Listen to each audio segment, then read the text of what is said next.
Hello, everybody. Welcome. Thank you so much for joining us. We are coming to you today from the University of New Mexico Law School. We're very excited to have our introductory orientation session to the New Mexico Family Advocacy Project. I'm Dr. Michael Stanton, and I'll be your host and facilitator today. And we'll do some quick introductions as we begin our session. Again, thank you so much for joining us. I'll start on my right with our Director of Coordination and Technology.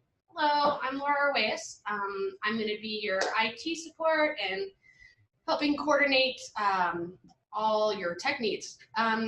If you have any problems, you can access through the chat. You can access me privately, and I can help you with any problems that you're having. I already have someone that needs help because they cannot hear. So I will check that in a second. Also, I don't mind for our attendants if you could all, in that chat, open up your chat and type in your name and email for our attendants. If you don't know where your chat is, you'll see at the bottom of your screen you have a menu, and one of the options is chat. Let me know if you don't see that. Thanks, Laura. Leslie? Hi, I'm Leslie Jones. I am the lead attorney mentor for the NMFAP program. I was one of the attorneys on the original pilot project for this program in Sandoval County. Good afternoon. I'm Judge John Davis. I'm a district court judge in Sandoval County in the 13th District. And I've been hearing these abuse and neglect cases for about 13 years. Hi, my name is Caitlin DeFiore. I'm one of the 2 lead social workers for the New Mexico Family Advocacy Program. Thank you, Caitlin. And let's go around our network, starting with Dominica. Good morning, everyone. I'm Dominica Montano. Dominica, oh, unmute. geez, unmute. Then I make a wee space. Good morning, everyone. I'm Dominica Montano. I'm the Clinical Services Coordinator for the 13th Judicial District and the original social worker on the New Mexico Family Advocacy Program. Sorry for the echo here, no pun intended. Just kind of some quick parameters as we go around and introduce yourself. Try to find that unmute button. Normally you'll want during today's session to keep it muted so that you'll have an easier time of hearing our presentations, and then unmute it and then introduce yourself by your name, who you are, what you do, and where you are calling or participating from. Thank you. So we'll go to, it's identified here on our screen as Truchas Conference Room. If you'd like to unmute yourself and introduce yourself. I'm Ted Martinez. I'm a special master hearing officer here at this court. Catherine Begay, hearing officer.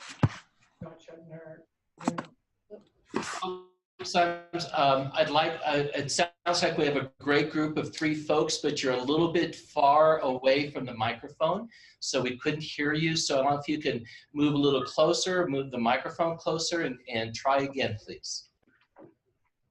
I'm Ted Martinez. I'm a hearing officer here in the 2nd Judicial District Children's Court. Thank you, sir. Much better. Catherine Begay, hearing officer. John Shepner, hearing officer. Thank you. We're glad you're here. Angie, would you like to unmute and introduce yourself, please?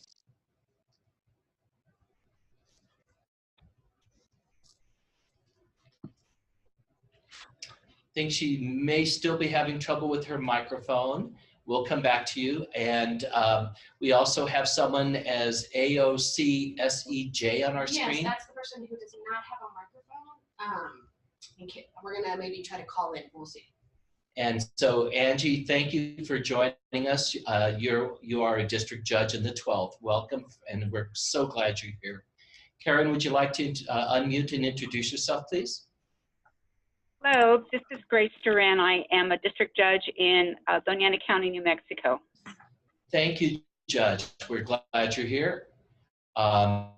Karen Townsend, can you hear us? Oh, okay. Yes. And we have another one identified as IVEDAPA. Would you like to unmute and introduce yourself, please? Or maybe LV. All right, we'll come back to you. LOVDLAK, would you like to unmute and introduce yourself, Sure, please? I'm Lee Kirksey. I'm a district judge down in Lee County. Welcome. We're so glad you're here. Corey, would you like to unmute and introduce Hi, yourself, everyone. please? This is Corey Griffith. I'm program manager for the Family Advocacy Program, and I'm also sitting here with Sarah Jacobs, who is the director of the program, and we're both here in Santa Fe at the AOC. Thank you, Corey. And we have a couple folks joining us by phone with the last 4 digits 7173. Would you like to unmute by hitting *6 and introduce yourself, please?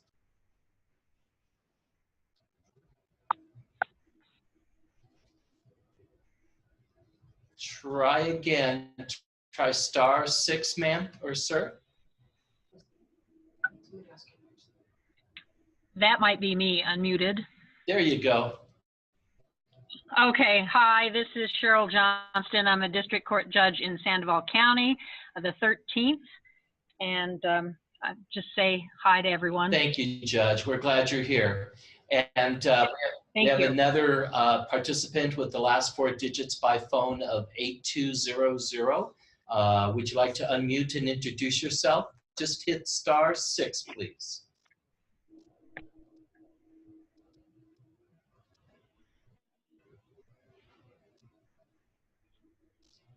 Well, we may come back to that as well. Sorry, we're first time, and you'll get a chance to get more familiar with the technology, but I think we're doing very well.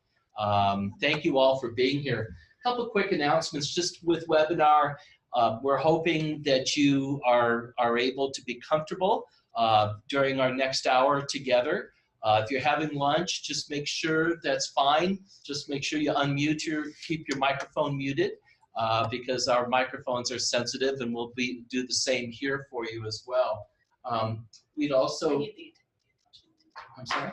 And when you get a chance, some of you came in late, and I need, if you don't mind in the chat, if you could put your name and email address for our attendance today.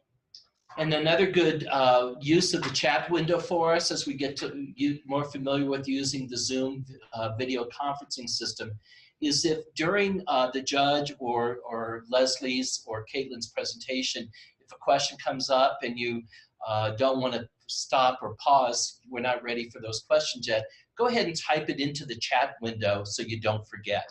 And we'll make sure to come back to that later in the session. So again, thank you all very, very much for joining us. And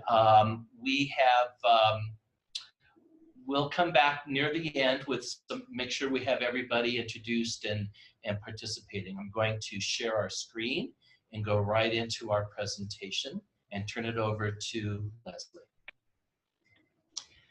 Welcome. Thank you very much for participating in our inaugural ECHO NMFAP session.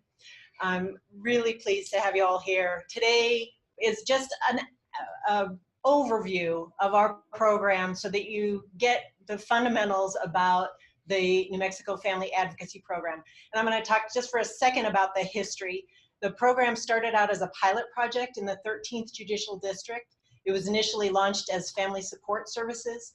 There was a group of us that went and got training out in New York. Judge Davis came with us.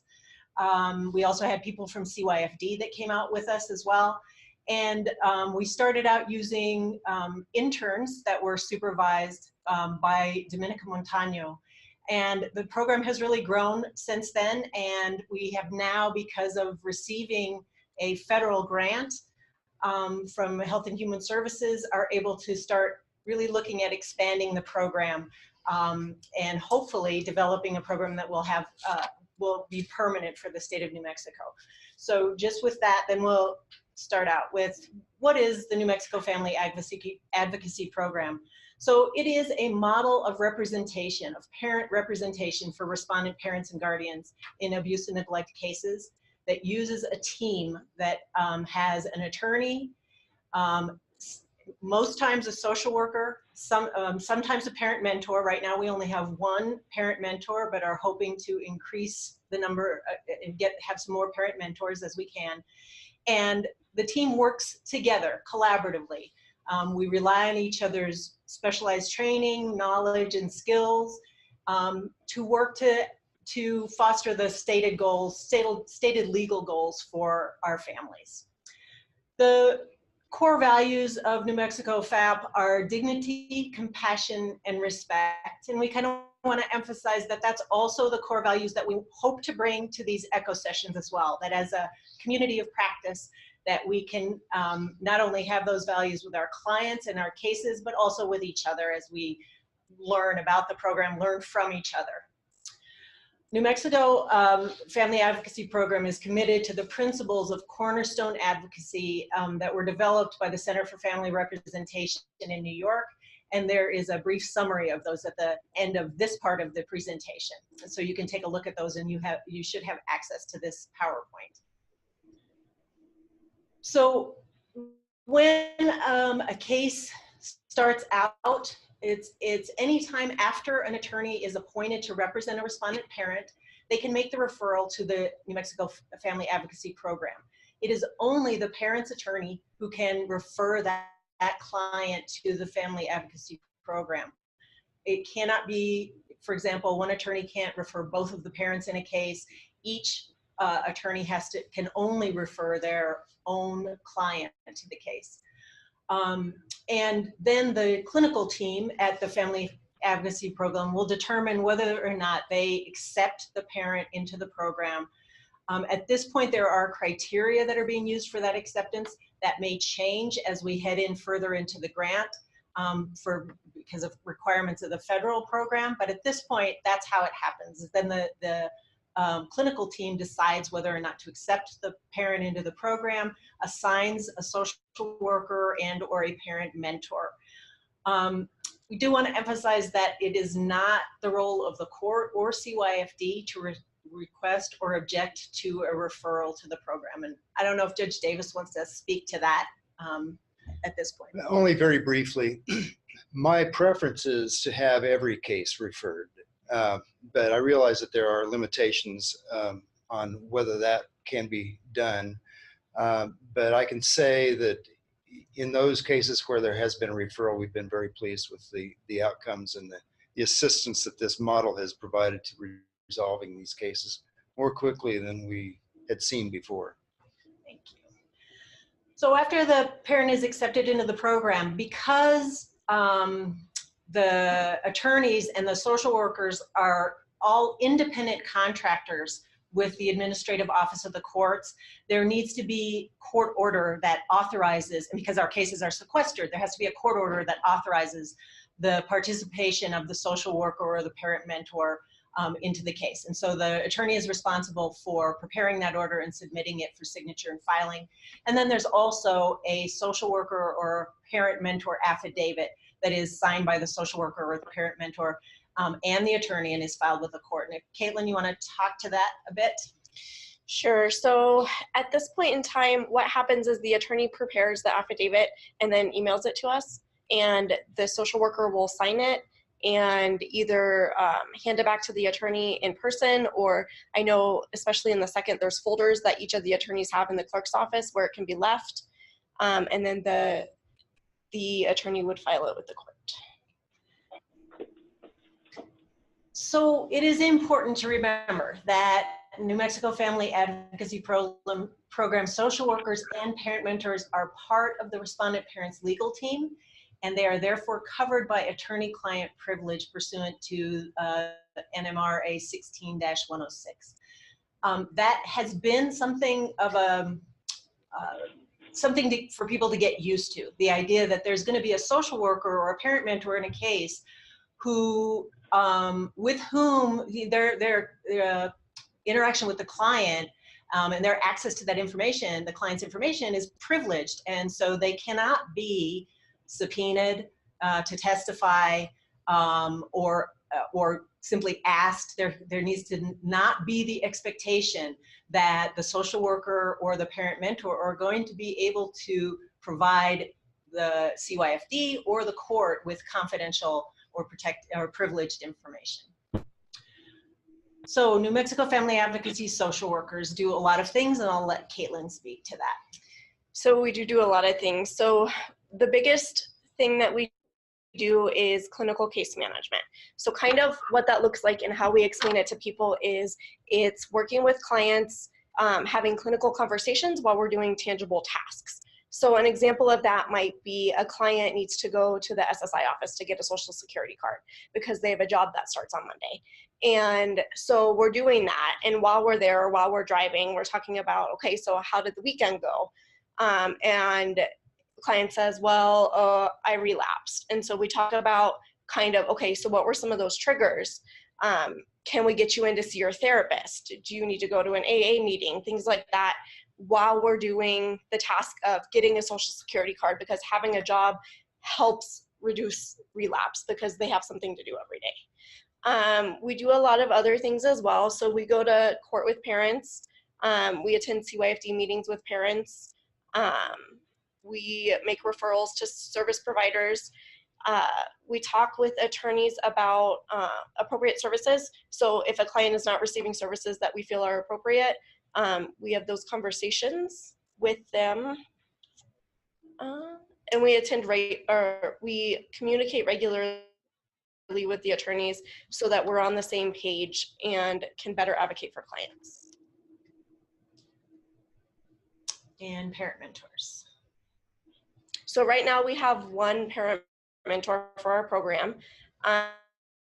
And she does a lot of the same things that we do for clients, but she can understand parents on a level that we can never understand them and has a better rapport with them. So she attends court hearings with us. She attends staffings with us. She sees the parents without us as well. And we all communicate to make sure that we're on the same page and meeting the client's needs. Okay, thank you.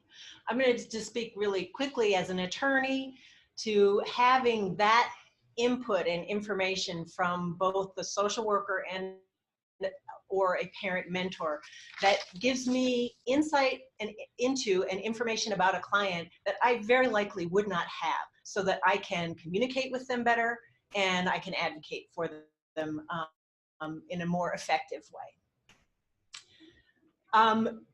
NMFAP social workers and parent mentors do appear in court. We usually sit at the same table, at counsel's table, and the attorney is usually the one, just as the attorney introduces the client, also introduces the FAP social worker. The social worker or parent mentor during the hearing can be a great help to the parent when things get difficult. Can also provide information to the parent's attorney about issues that the parent would like to have presented to the court or needs to have presented to the court, or can communicate sometimes directly. So sometimes if there's a question about whether or not, or there's maybe debate about whether or not a particular service is appropriate to the parent's treatment plan, there can be some good information from the social worker or parent mentor. And I'm going to ask Judge Davis to talk about his experience of having the social workers and parent mentors in court. A lot of it is dynamics. Before this program was instituted, the court would look like this. We would have at one council table, we would have the children's court attorney, we'd have the social worker, or the permanency planning worker, the supervisor of that worker, sometimes another person from the department. So you have a full table representing the department. Then I look over to respondents and we see the attorney and the parent. And at the other table, the other parent and a respondent's attorney, and then the guardian ad litem. And so when the parents would come into the courtroom, they'd see the sheer numbers. And a lot of times they'd feel ganged up on. They would feel that the enemy is the department, and look at the army that they have. And they would feel somewhat alone. They'd have their attorney, but that would be it. But now that we have this program in place, and we always have the social worker sitting at council table, and all that has led up to that has caused the respondents, in my view, to have more of a sense that we are not outmanned, for one thing, but more importantly, they've had a chance to visit with the social worker, have a established rapport, so that when they're going into court, they're not just sitting there watching their attorney do what the attorney must do. And one of the, I think, really beneficial things of having a social worker at counsel table is that the lawyer can then focus on doing what a lawyer must do. And if a question comes up during the course of the proceedings, the parent can turn to the social worker and ask, can you help clarify this issue? Rather than interrupting the lawyer who has to do other things, it really has enhanced the ability to represent, by the attorneys, represent their clients. It's also enhanced the sense of the parent that they are an active participant in the proceedings in court, rather than just being a spectator who feels that they're being judged by the department and portrayed as something less than, so to speak. So it really has changed the dynamics in the courtroom in a very positive way, especially for the parents and for the kids when they're in court. And I think something else that is helpful about this program is that we work with clients ahead of the court hearing to kind of have discussions about how are you going to manage your anxiety while you're in court, because court is a very anxiety-provoking situation for all of our clients. And so we have those conversations about how are you going to manage that and how can we help you manage that. And I think it's been beneficial.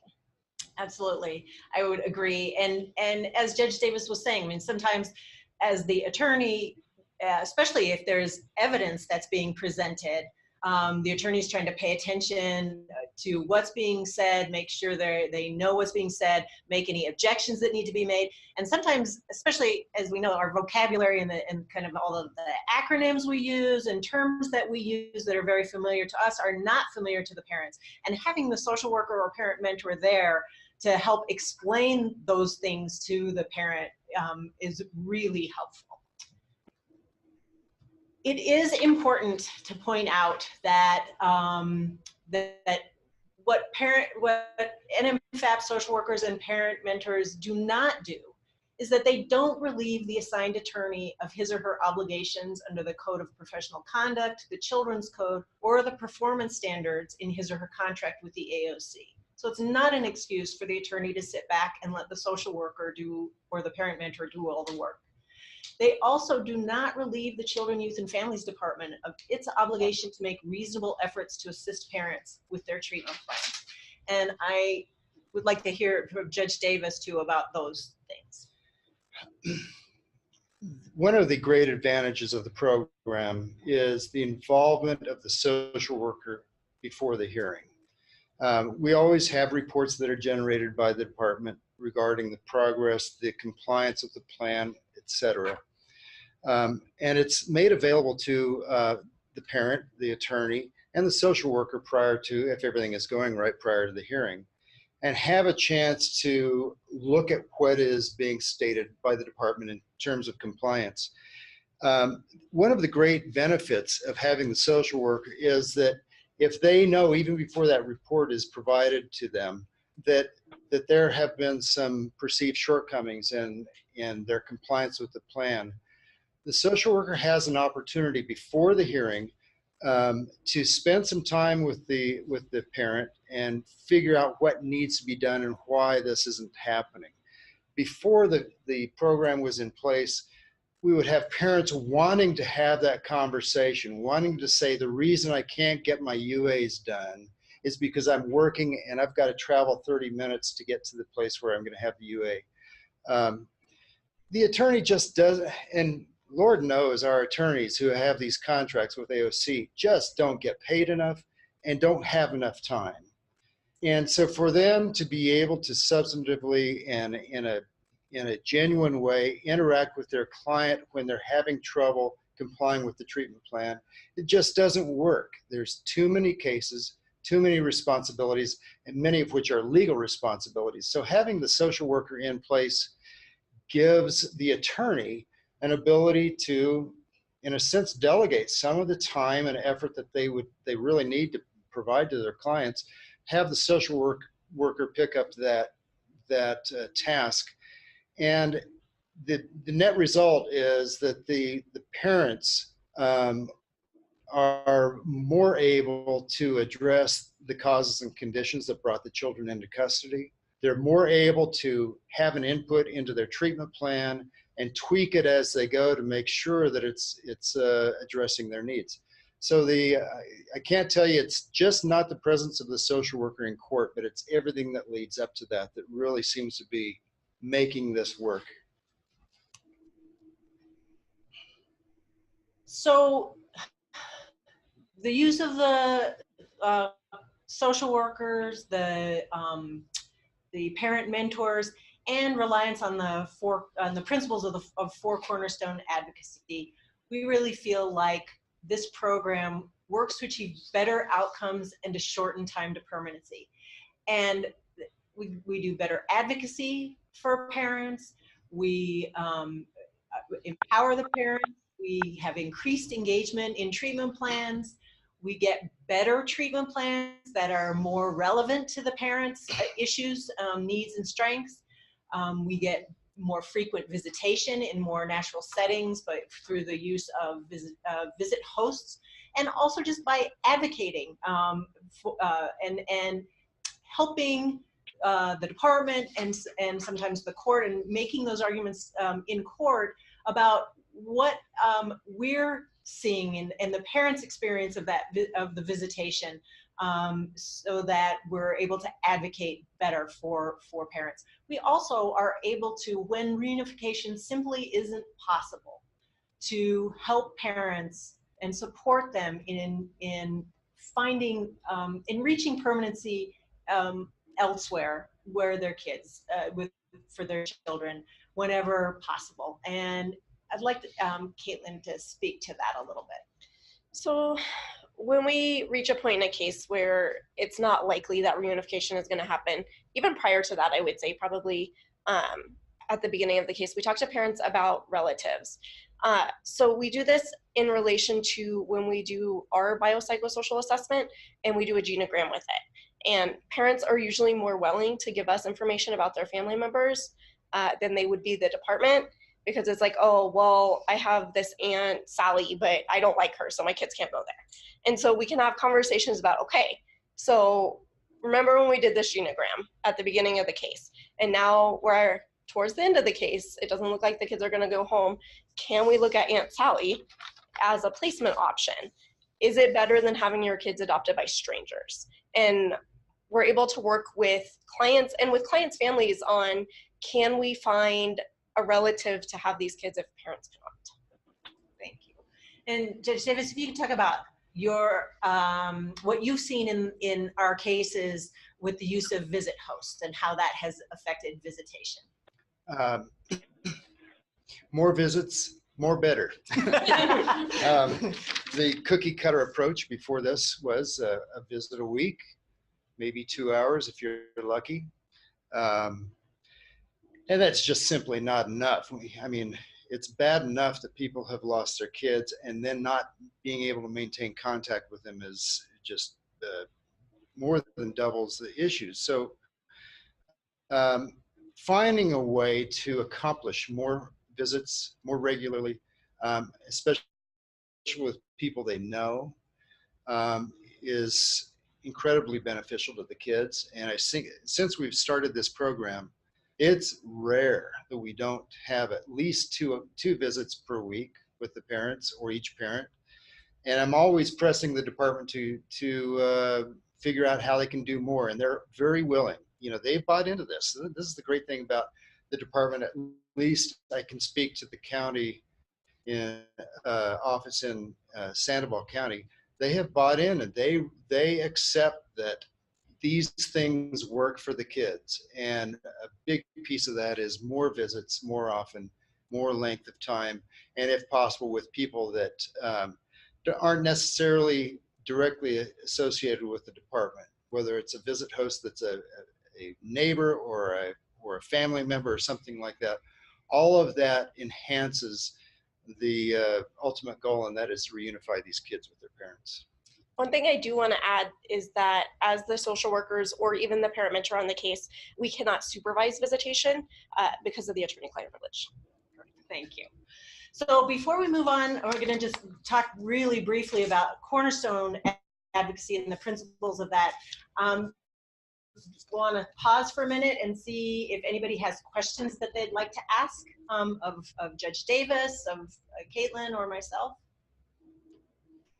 So during this session, again, we're going to, I've stopped sharing the PowerPoint. We'll come back to that in a minute.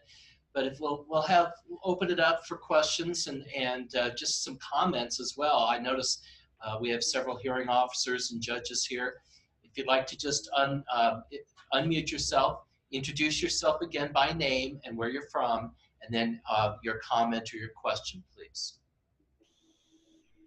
And you're going to hear something that we call the 5-second pause that Leslie and I are getting used to as facilitator.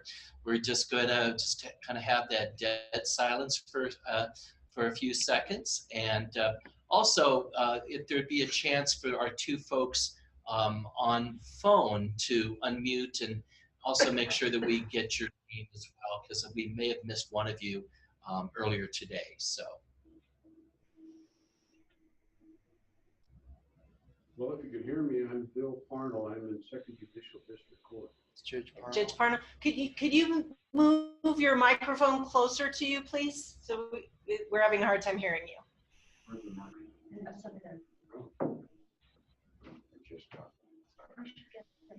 Well, I'll walk up here to the unit. I'm Bill Parnell. I'm a Children's Court Judge in the Second Judicial District Court. I'm very much looking forward to having FAP workers help us.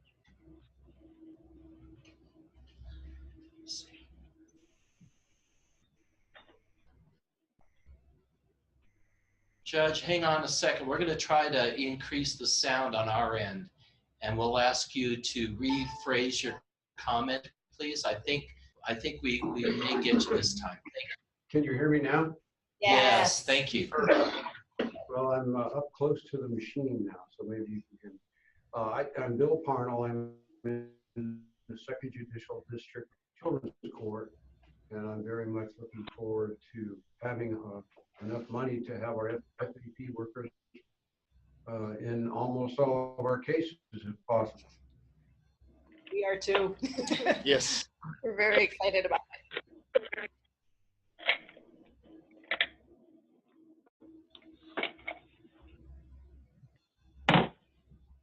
Any other comments or questions so far?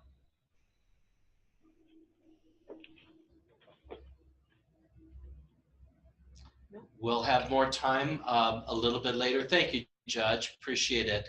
Thank you. And we're back to our presentation. Moving forward. Oh, let me, there you go. Okay. So just really briefly, I'm going to go over the principles of Cornerstone advocacy. There's a real emphasis on trying to get the cases moving in the first 60 days of the case. That's when there's enthusiasm, that's when there's energy, and it gives a real direction to the case that we're really committed to trying to get this family back together if that can happen safely.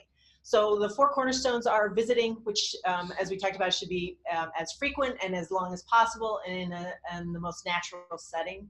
Placement that maintains a child's connection to family, people, institutions that the child was connected to before the placement. Services that are tailored to meet the parents and the child's strengths and needs.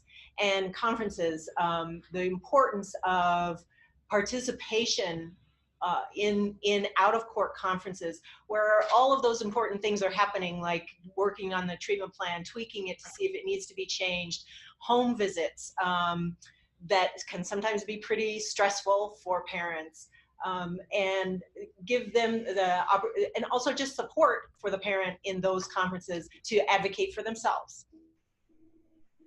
Again, 60-day benchmark, that's usually when we're headed for adjudication, but if we can already have the case heading in a positive direction, then that's that's great, and it gets us ahead of the ball here. And then if you look through the slides, I mean, it's just more information about why each of these cornerstones is important. But the bottom line is that for each of these, there really is there's data from other states that have implemented programs like this that really show that these things matter and that they get families reunified better and they get parents engaged in a more active way.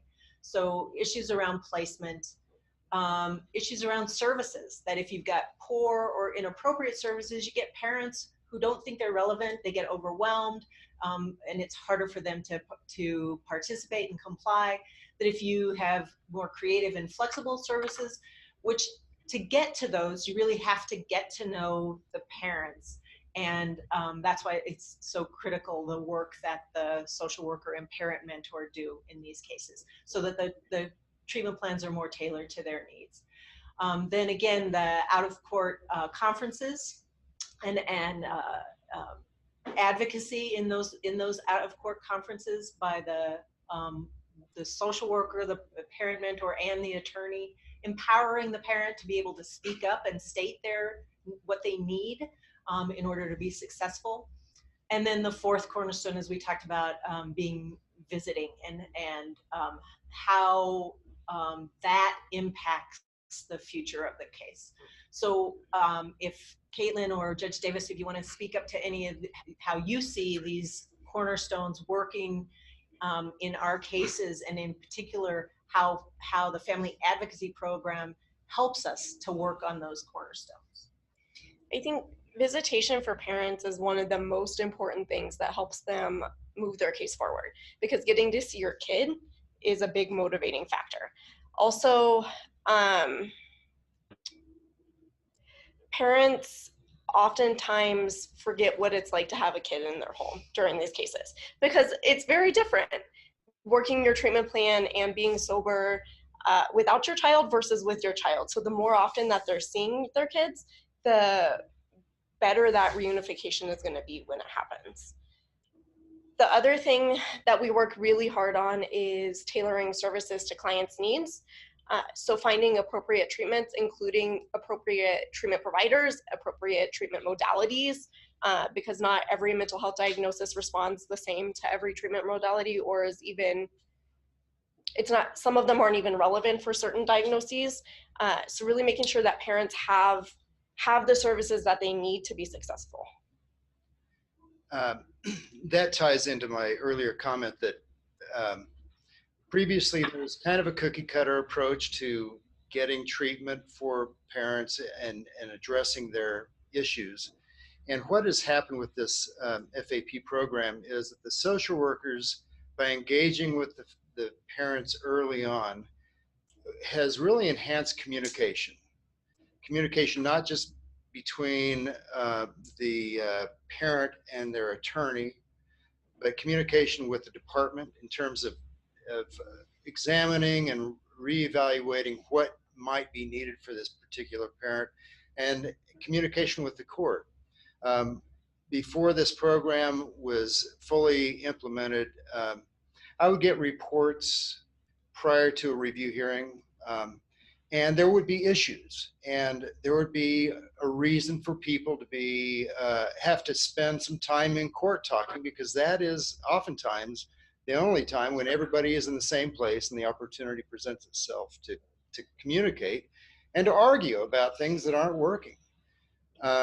With the social worker being involved, all of the communication has improved, so much so that the department has reevaluated perhaps what they think this parent needs with the information provided by the social worker.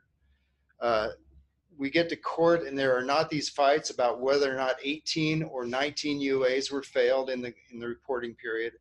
These things have been spoken about before you get to court.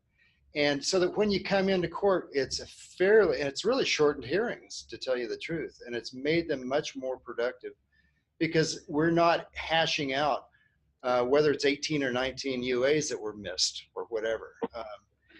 what we're talking about is how we can evaluate how the treatment plan is working for these parents, whether things need to be done to adjust and more appropriately address the issues. So it's really created a better outcome at every hearing throughout the process, and it's shortened hearings, which is not, I'm not against that. That's good, yeah.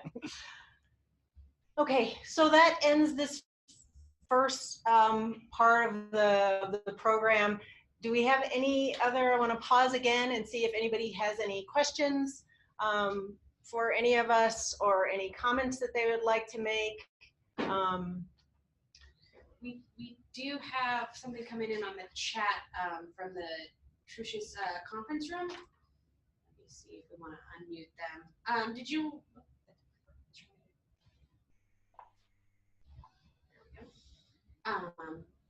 Hello, can you hear me? Yes. Did you want to ask your question? I get pretty this is Catherine Begay. I get pretty frustrated that respondent attorneys, at least in this judicial district, don't do a whole lot of advocacy around tailoring a treatment plan. And I think that's just a matter of training. Can someone model this behavior for them to show some association between, I'm watching you all look at one another. I'm hoping that this will be the benefit of the FAP program, but I think just watching attorneys model that argument and hearing the court ask those questions might be a good way for the attorneys of this district, where there are quite a few of them, to know that that's part of their required duties. I ask, and I think we all ask, but it should come from them inherently being a respondent attorney. Thank you.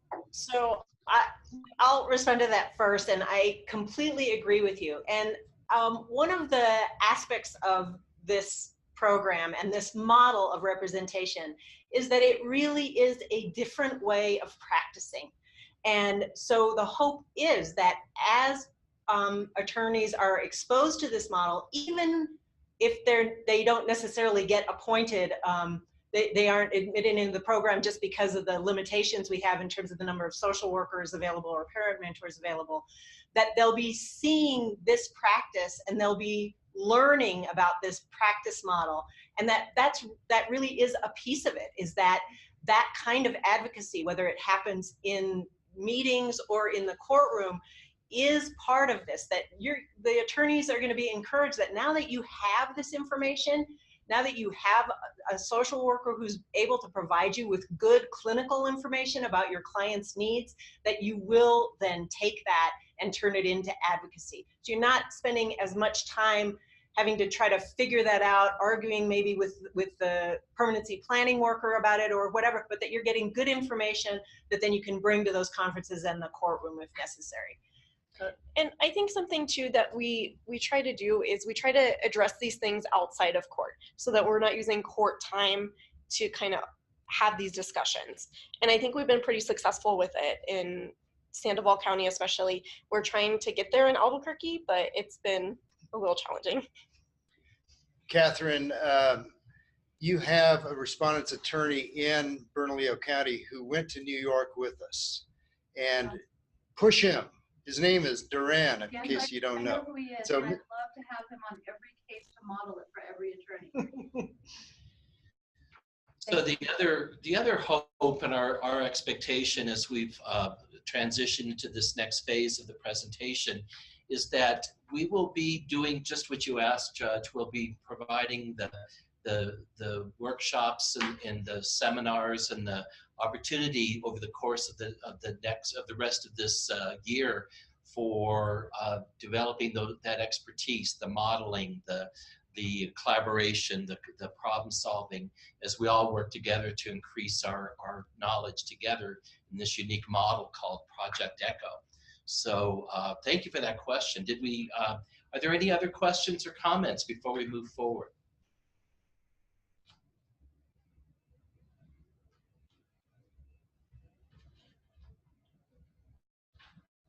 Okay then, thank you. And if you have those questions, hold on to them because we'll have time at the end. Again, let me introduce myself a little bit further. First of all, I am in total awe at the work that all of you do.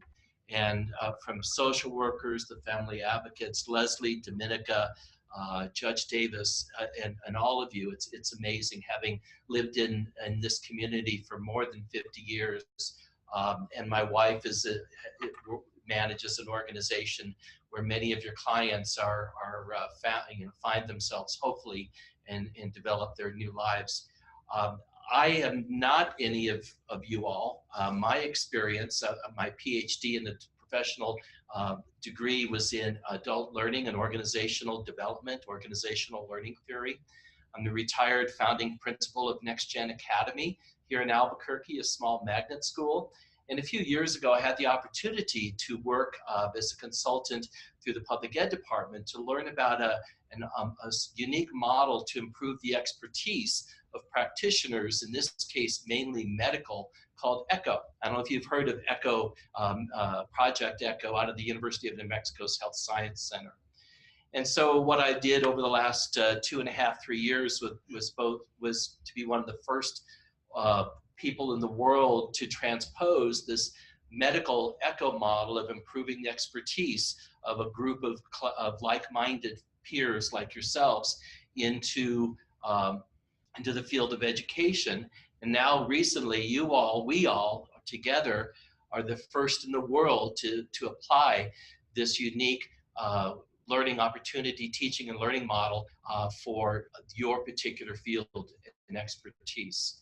So we're really, over the next 5-10 minutes, I want to kind of share with you how we're going to use this ECHO model, which has been researched and claimed in many medical journals and recognized by our former president in the ECHO Act as a key modality for improving the expertise of practitioners in the medical field. We'll talk about the ECHO sessions and how they will really increase, as I've seen this unique model of collaboration that you heard just described. Many of you are familiar with it, others you're becoming familiar. This model of interdisciplinary practice will be very important focus of our workshops over the next 6, 7, 8 months. And our goal is to really improve and enhance your expertise so that we have more than just Leslie and that other lawyer, as experts and familiar. And Judge Davis is kind of that expert now, but we want all of you to be able to have that confidence and that ability and that knowledge through the course of our ECHO sessions. And they'll give not just this workshop, and we're taking more time, but I promise you, ECHO sessions, the length of our workshops will not go beyond 20 minutes. That's about all we as adults can really, that's why we wanted to stop a couple times, catch our breath, but we'll have both a combination of workshops as well as collaborative problem solving. And I want to take a few minutes now to kind of share with you and show you how that will work in ECHO. The ECHO model, as I mentioned, is taken 17 years ago from the Medical UNM Health Sciences Center. Dr. Sanjeev Arora was the founder. But it uses 4 key, pretty simple principles, not earth-shattering, but done together in the way that we are putting it together for us is quite unique and quite successful, as I know it will be in our area. We're using video conferencing technology. Zoom looks like everybody's able to manage that pretty well. And I want to really thank our coordinator Laura to help us feel even more comfortable. The idea of we're sharing best practices of folks like Leslie, Judge, and Caitlin, and others who you will see over the course of the next 7-8 months. And we use what's called case-based learning to master those complex, highly relevant content. So Judge, for example, if you were to join us in a particular ECHO session, say, how can I get more lawyers to be more confident in expertise in this area? That could be an example of case-based learning. And then we're going to be very careful to collect and monitor data so that we could see that it's working.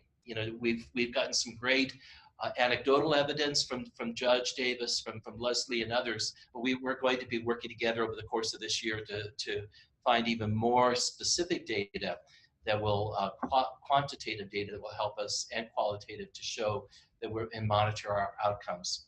The ECHO model, as you can see on the screen here, is really having experts like us. As we are at the hub. Sometimes Judge Davis may not be able to join us at a particular session right here at the law school, but he could still be remotely connected using the Zoom video technology. And the idea is that we're increasing the expertise of lawyers, social workers, and parent mentors who will be the participants in our bi-weekly sessions, so that they can maybe share some of their knowledge with folks in their own professional network, and ultimately impact the families and the children in this collaborative model. It's very collegial, it's very different. When I first did this in the area of teachers and educators, they're not quite familiar to work, they're more classroom, they're confident in their own classroom, but to work collaboratively among other practitioners outside of their own safe area is not easy. So we'll be working on that all together. But really be thinking of all teach and all learn, because we don't all have the answers here at the hub. We're going to be learning from each other, from expertise from all over the state in this particular model. So you could see, our driving question, our goal that we'll be looking at each day is how can we work effectively together to really provide that quality parent representation, and to do that by improving our expertise. You can see the practitioners and participants. We hope all of you can join us every 2 weeks. There'll be something in it for all of you. We understand that folks' schedules may be busy, especially our judges, for example. But we will ask and hope that you all will participate each time with us. We know that there are many challenges that you all are facing, and we'll be addressing these, we promise you, in each one of our sessions.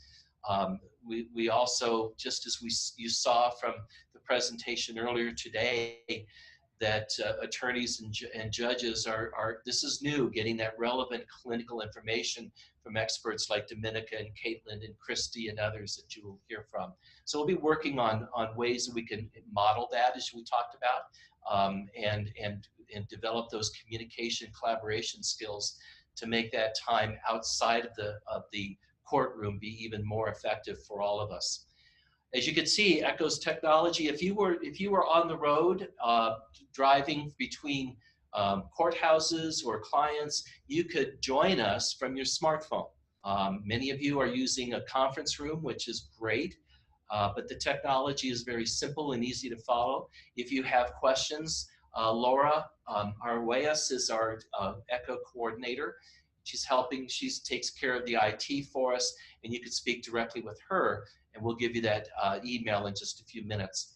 Another important part is getting used to a resource we're using called Dropbox, a resource library for network information sessions, session tools and resources, and we'll give you more information in just a minute. There'll be a particular video conference etiquette. We've practiced that a little bit today, that 5-second pause. You've been great with muting yourself. We would love to have you use a camera, because we can't all be elbows on the table in the same room all the time. It just physically isn't impossible because of our remoteness and isolation that we often have. So when possible, please, especially in our collaborative problem solving and other certain times, please turn your cameras on so that we can kind of see you in that, what we call here, that Hollywood Square kind of picture. It works. You can use the chat window. If you can find that common conference room with the video camera there, like you all are in the Truchas room, that's awesome. We really appreciate that. And we'll always remember and honor to avoid disclosing protected client information, both during our conversations and in our case-based learning segment. And we'll learn more of this concept of what's called a community of practice.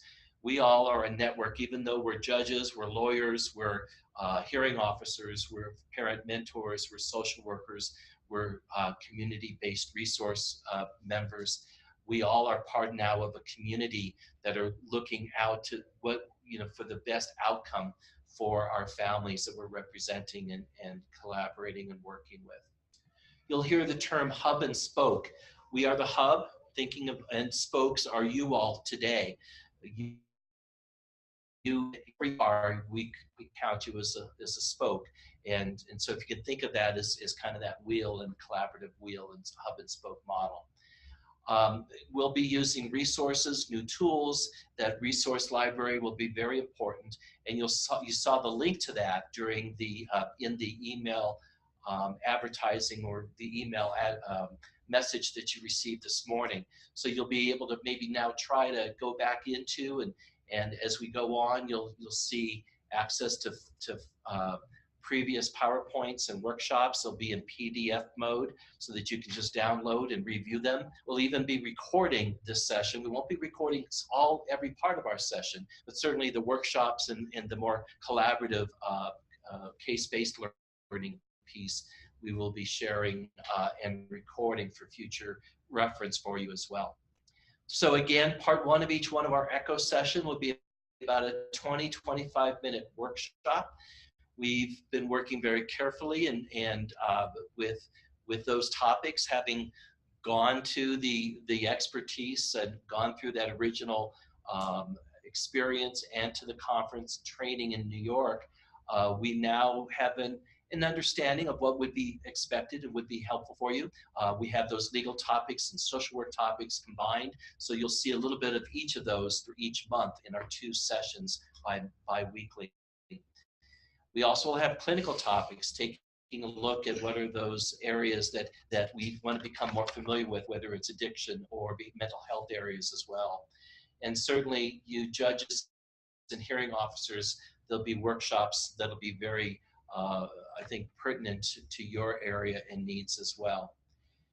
Case-based learning in part 2 is a little different approach than what we're used to. It's taking a particular case, or there'll be 2 folds in our case-based learning segment. The first one will be kind of that general challenge that we're facing, like I mentioned earlier. How can we, increase the practice and prevalence of these cornerstone elements among more than just one lawyer in my area or in my jurisdiction? What are some of those legal issues and accessing services that would be important?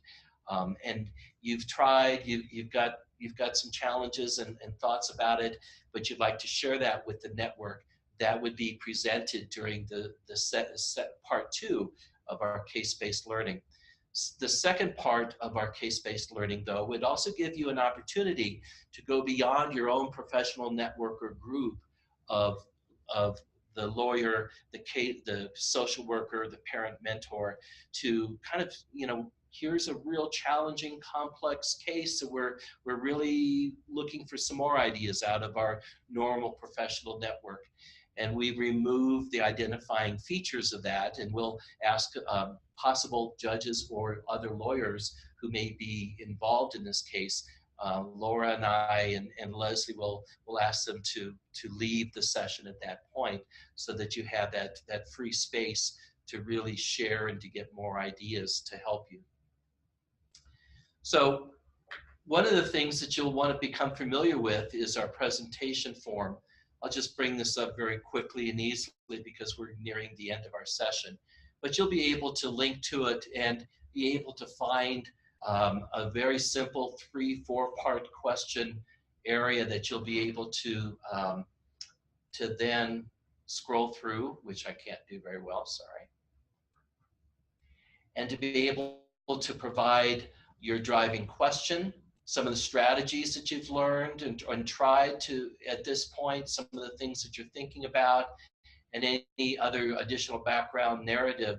And then we as a group would during that 10-15 minute period, be able to provide some recommendations for you to try. So that's our example of case-based learning. And then we'll go into this, don't worry about it, but we'll have a protocol that will allow all of us to participate and be able to get those clarifying questions and recommendations for you. And that will give you an opportunity then, and within the structure of ECHO, to develop your own expertise. and you'll get to know all of us here and others. Beth will be presenting, and others from the law school will have other participants and join us.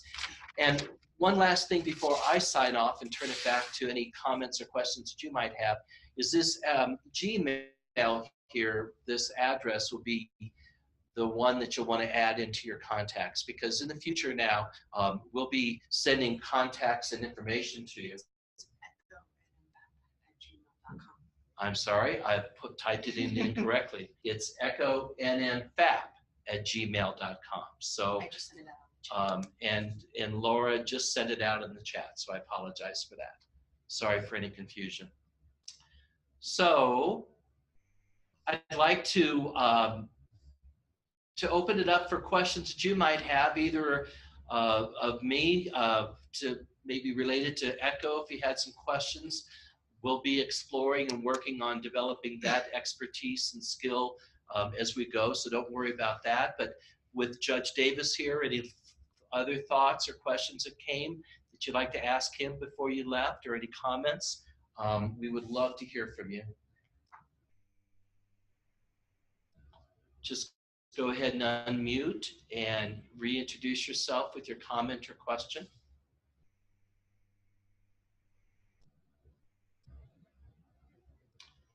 And we have one participant I'd like to with the last four digits, 4741. Did we ever get a chance to get your name and where you're from? If you'd like to hit *6 and just introduce yourself, that would be great.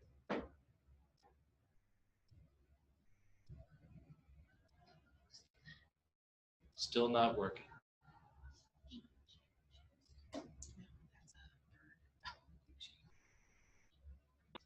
Any other comments or questions? Then I'll turn it over to Leslie and Judge Davis for final thoughts. Yeah, I got the feeling you have some things you wanted to share. Not really. No?